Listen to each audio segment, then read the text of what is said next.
Hey everyone, hope you all made it into the new year. It's a new beginning and you may have resolutions. If one of them is to get fit, this episode of Bicycle Touring Talk, number 35, might be perfect to get you started. It's all about feeling good, and cycling can make you feel awesome. I am George Schlacek. The one and only. Often people ask me if I ever get really tired when on tour. I think they mean a kind of fatigue that is so overwhelming that it makes it almost impossible to carry on. And to be honest, there have been moments when cycling felt just like that. However, what are you supposed to do when you're somewhere in the middle of nowhere in the height of, say, the afternoon, and you know you have to go on at least another 30 kilometers to find a decent place to stay? You find a way to carry on, and while this does not sound like a lot of fun, those moments never last very long. Some long-distance cyclists and even runners call this condition hitting the wall. The good news is that you will eventually break through the so-called wall.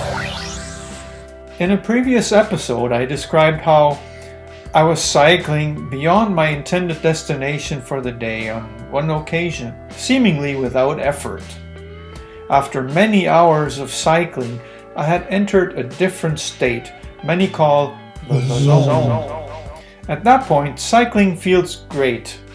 Your body just seems to have unlimited energy to keep going, despite actually being very tired from miles and miles of cycling. I'm not a doctor, so whatever I tell you about this state is based to some degree on assumptions. I believe the cause for what we call the zone is in the brain. After hours and hours of cycling, the body seems to have a mechanism to make us cope with the fatigue and the reality that we may still have many more miles ahead of us. It releases endorphins. Those are some of the same chemicals that keep drug addicts addicted to their drugs of choice. Does that mean you can become addicted to cycling? I would say you probably could in a way, but since the definition of an addiction includes some degree of negative effect on your life, you would probably have to become extremely obsessed with cycling in order to qualify as an addict. Another significant difference is that cycling gives you a sort of natural high quite easily. You do not need to cycle more and ever more to get the same effect like you would if you were taking a drug or drinking alcohol to achieve a similar state. The only side effects I can think of are positive ones, and they might include finding a way to remain on tour indefinitely. I have a really hard time seeing anything wrong with that. As a matter of fact, I'd rather be on tour than not. Speaking of addictions, perhaps you have some that keep you from enjoying your bike ride to the fullest? Or do you have some that are severe enough to keep you from riding altogether? Granted, if you're into hard drugs such as crack or heroin, then cycling is probably the last thing on your mind, unless it's the only way to get your next fix. However, plenty of people smoke or drink or even eat excessively. Is it possible to start cycling and enjoying the benefits without giving up your vices first? If you happen to be in that situation, I would encourage you to try it out. Don't even worry about that cigarette you might want 20 minutes into the ride. If you think you must have your smokes, bring them along. Who cares what anyone thinks or says? But here's the thing. 20 minutes into the ride, you may not want to light up. If you ride your bike at your own pace without trying to push it too hard, you might enjoy it enough to do it again. After a while, riding the bike becomes even more fun as your condition improves. Without even trying to quit smoking, you might cut down significantly on the habit. The same is true for consumption of alcohol. As a result of cycling, your body will crave water, not beer. Alcohol dehydrates the body, and so does intense cycling. My point is, the more you cycle, the more likely you will be able to cut back on those bad habits. Regardless of how far you go, the effect of cycling on your health will be a positive one. For some, this can go as far as a complete transformation from chain smoker and alcoholic to great athlete with none of these vices. Others will never give it all up, whatever the reasons may be. There's no doubt in either case that your physical condition will improve as a result of cycling.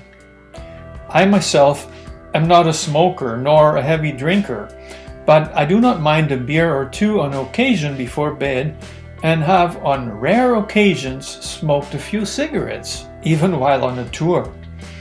While I don't claim to be a super athlete, the good feeling I get from riding the bike is so much better than anything I could ever get out of the vices.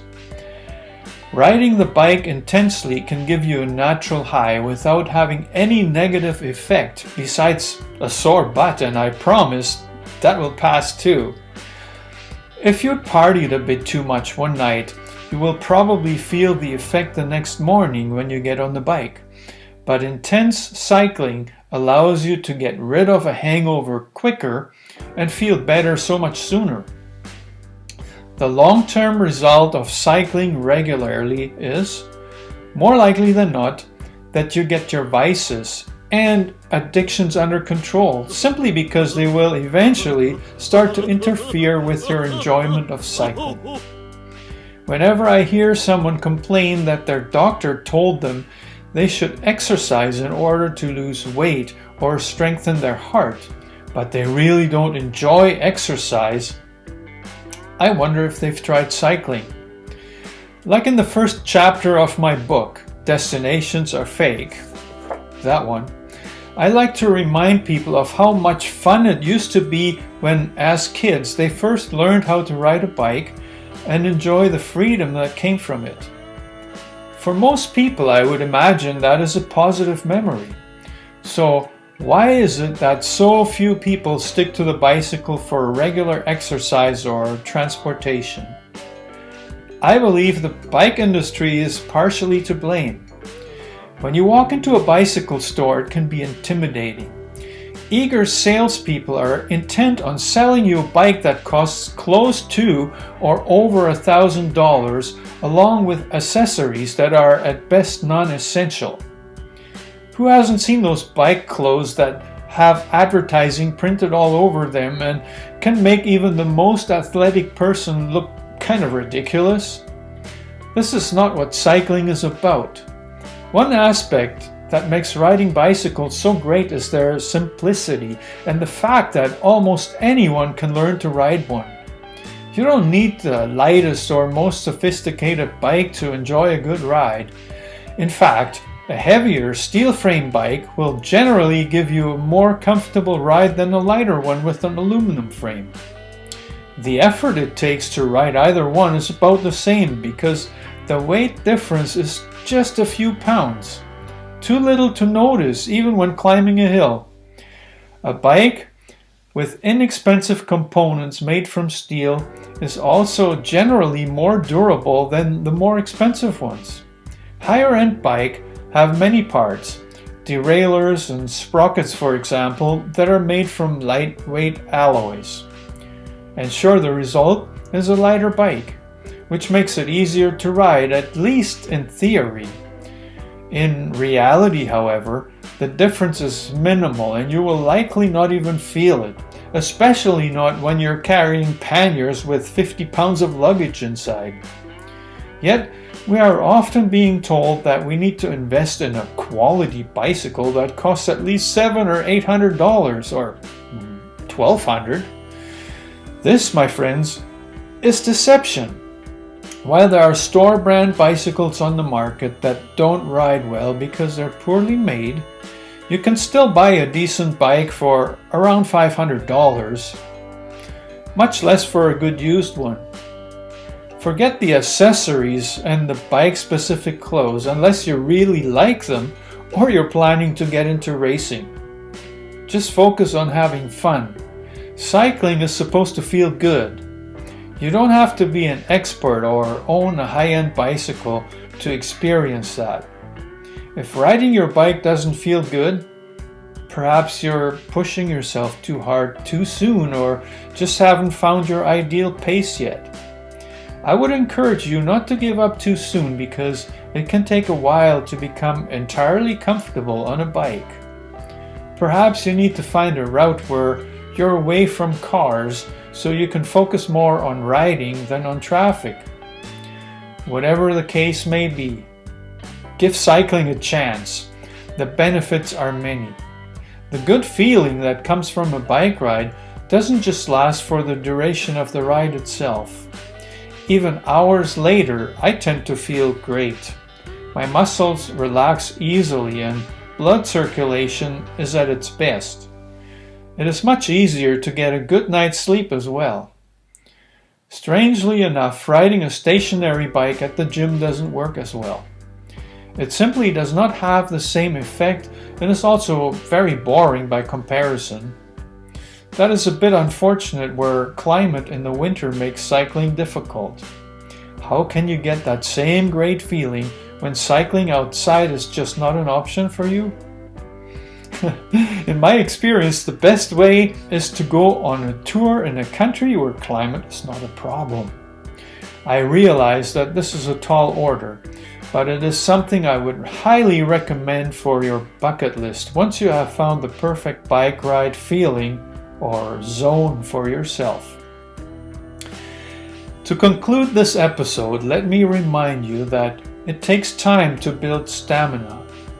Don't try to accomplish too much in too short a time, even when you're on tour and cycling feels great most of the time. Your body will eventually need a break from it. One thing that I've learned from my tours up until now is that you cannot really take too many rest days.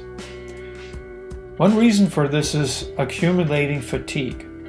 After cycling 100 or so kilometers per day for 4 or 5 days in a row, you may feel great when you're on the bike and in the zone, but that can be deceiving.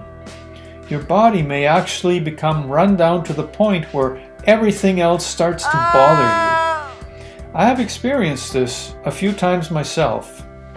The solution is a day off, or better yet, 2. I cannot brag about my own planning, but one way to get the most out of a tour is to plan for plenty of extra time. I did a great bicycle tour in Central America in 2013, and one of my few regrets is that I didn't take more days off. There were so many places that I could have spent a few extra days, but I had a deadline. The entire tour could only take about 12 weeks. For a 4,000 kilometer trek across a variety of different terrains, this is not a long time. Think about it. To truly experience a place you've never been to, it takes more than a day. Pick the places that you are curious about or intrigued about and spend some time there while the bicycle is getting a break. You will enjoy the tour more and perhaps meet new friends. When you're ready to get back on the road, the cycling will feel even better. It will be easier to find your pace and experience the great feeling that comes from riding.